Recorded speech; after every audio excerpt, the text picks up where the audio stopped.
No mingo kay nam bedang keruto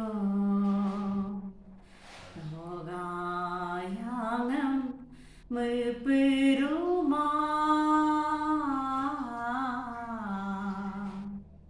Ngokami bolo idungan Ngokay demo pineno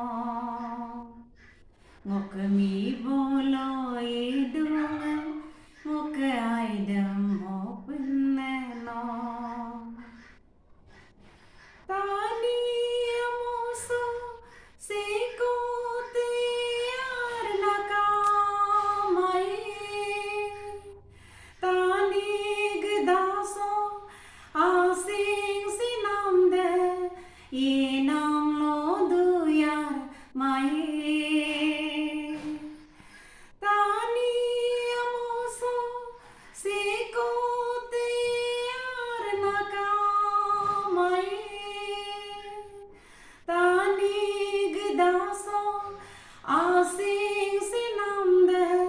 Inam lodu yar mai Rulen nenongo Gabong tuyagin pe Kinku manginam gelong eme Tani namanya sin Oru tumaya lagabong tengong Ngokami bolo idungan Ngokay demo pineno No min ngokay nam bedang keruto Nogayangam mepiruma Ngokami bolo idungan Ngokay demo pineno Tani amoso nongo ginamde Imang mapat kisa Longe kosoke domo kisape Gyanyo gikupengo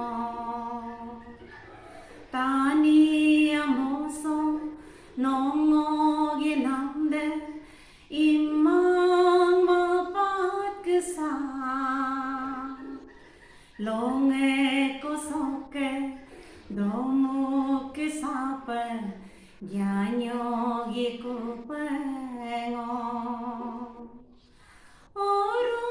tumaya lagabong tengong Ngokami bolo idungan Ngokay demo pineno No min ngokay nam bedang keruto Nogayangam mepiruma Ngokami bolo